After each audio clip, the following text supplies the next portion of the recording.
Perkenalkan, aku Nilam Duyanti dengan NIM 2310700344. Saya Aisyah Nurul Aini dengan NIM 2310700316. Saya Erlinda dengan NIM 045. Saya Klimanekia NIM 156. Target audiens ini diperoleh dari hasil wawancara dengan supervisor Lemper Busri dan juga observasi langsung ke lapangan. Jadi secara demografis, target audiens Lemper Busri ini berada dalam rentang 20-45 tahun, didominasi oleh mahasiswa, pekerja muda, dan juga ibu rumah tangga. Rentang usia ini terlihat dari karakter pembeli yang datang langsung ke outlet dan juga memesan secara online. Dari sisi geografis, target audiens Lemper Busri dibagi menjadi dua, yaitu pembeli lokal Yogyakarta yang datang langsung ke outlet. Yang kedua adalah pembeli luar kota yang memilih untuk membeli lemper frozen karena praktis dan bisa dibawa ke kota mereka. Bahkan terdapat juga pembeli luar negeri yang memesan secara online dan datang langsung ke outlet untuk dibawa ke negeri mereka. Secara psikografis, konsumen Lemper Busri adalah pecinta makanan tradisional dan juga bercita rasa rumahan dan memperhatikan kualitas seperti ketan yang bulat, isian yang banyak varian isinya. Banyak juga konsumen Lemper Busri yang baru kenal dari konten TikTok yang kemudian menyimpan baru melakukan pembelian. Hal ini menunjukkan bahwa kombinasi kualitas produk dan paparan konten digital menjadi kunci utama dalam menjangkau target audiens Lemper Busri.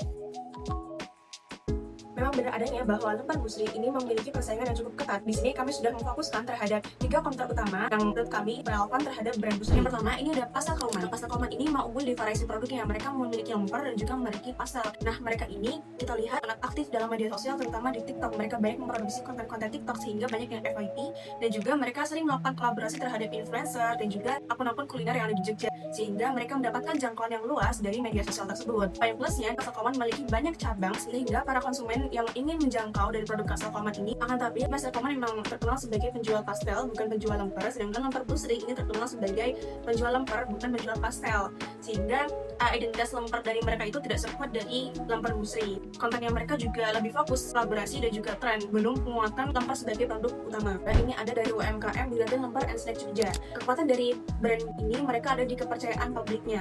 Kami melihat dari rating Google Maps-nya ini memang cukup tinggi dan sudah dapat pengakuan dari salah satu artis komedian ternama di Indonesia, yakni Soimah. Jadi inilah yang membuat konsumen semakin yakin dan percaya karena brand tersebut sudah di-approve oleh salah satu komedian ternama di Indonesia. Dan brand dari Bidadari Lemper and Snack Jogja ini bisa membuat pesanan dalam partai besar dan juga memiliki banyak variasi menu-menu yang mereka tawarkan kepada konsumen. Namun dari segi digitalnya, promosi dari Lemper Bidadari and Snack Jogja ini kurang maksimal. Instagramnya pun juga tidak seaktif Lemper Busri, dan mereka juga hanya sebatas upload produk-produk aja, tidak ada konten-konten yang menarik. Bahwa branding dari Bidadari Lemper and Snack Jogja ini bisa dibilang tidak sekuat dari Lemper Busri. Yang ketiga, ini ada dari brand besar yaitu Holland Bakery. Ini menjadi kompetitor yang sangat perlu diperhatikan. Jadi memang Holland Bakery ini sudah unggul di brand dan juga dipercaya banyak orang. Nah, tapi memang fokus utama dari brand Holland Bakery ini bukan di lemper atau makan tradisionalnya, akan tapi di roti-rotian dan juga bakery yang mereka produksi. Jadi nilai tradisional dari lemper ini memang kurang ditonjolkan, dan promosinya memang lebih mengandalkan kekuatan brand. Nah, dari riset analisis yang sudah kami lakukan terhadap 3 komentar tersebut, persaingan lemper ini memang bukan hanya soal rasanya saja, tapi juga bagaimana brand tersebut dapat membranding usaha mereka sehingga dapat dikenal dan juga menjadi top of mind di masyarakat.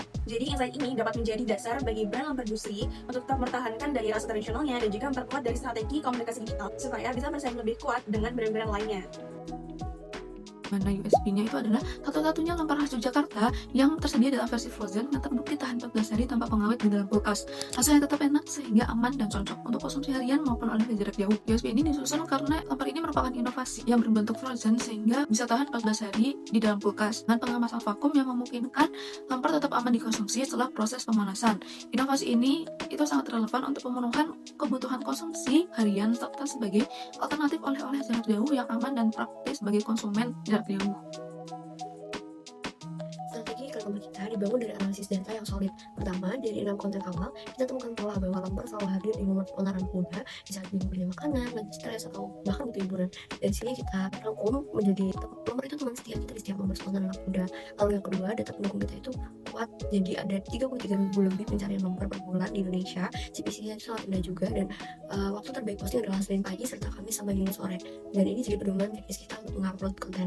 Lalu yang ketiga, eksekusi di TikTok, platformnya anak muda dengan konten dalam sebulan yang konsisten dengan pesan tadi dijadwalkan di jam-jam yang optimal yang sudah kita sesuaikan. Lalu yang terakhir, untuk produk frozennya kita punya USP unik, yaitu lemper khas Jogja yang tahan 14 hari tanpa pengawet. Kita ringkas dari tagline lemper khas Jogja aman dibawa kemana saja, janji manfaat yang mudah diingat ya, dan akan kita integrasikan di semua konten. Jadi strateginya jelas, pesan yang relate, platform yang tepat, eksekusinya berbasis data, dan brandingnya yang kuat. Pesan-pesan tersebut tidak hanya semata-mata untuk promosi aja, tetapi juga untuk edukasi kepada audiens bahwa lemper busri tersedia dalam 2 jenis, yaitu lemper siap makan dan juga lemper frozen. Lemper siap makan cocok banget untuk konsumsi cepat, oleh-oleh ataupun sajian acara, sedangkan lemper frozen bisa disimpan dan dikukus kapan saja dan juga bisa kirim keluar kota. Keunggulan lemper frozen sendiri menjadi pembeda lemper busri karena memungkinkan konsumen ini menikmati jajan tradisional secara lebih praktis dan tetap berkualitas, bahkan untuk pengiriman ke luar Jadi kota. di mana konten ini akan dibuat dengan sinematografi dari lemper tersebut. Nah, konten ini itu dibuat untuk menonjolkan keaslian rasa, kualitas, dan juga kehangatan dari lemper busri sendiri sebagai lemper tradisionalnya Yogyakarta. Tagline lemper khas Jogja aman dibawa kemana saja ini merepresentasikan keunggulan lemper khas Jogja yang mampu bertahan hingga 14 hari di kulkas tanpa bahan pengawet, namun tetap enak dan aman untuk dikonsumsi. Produk ini juga menjawab kebutuhan konsumen modern akan makanan tradisional yang praktis baik untuk konsumsi harian maupun sebagai oleh-oleh jarak jauh tanpa menghilangkan cita rasa dan keaslian lemper khas Jogja.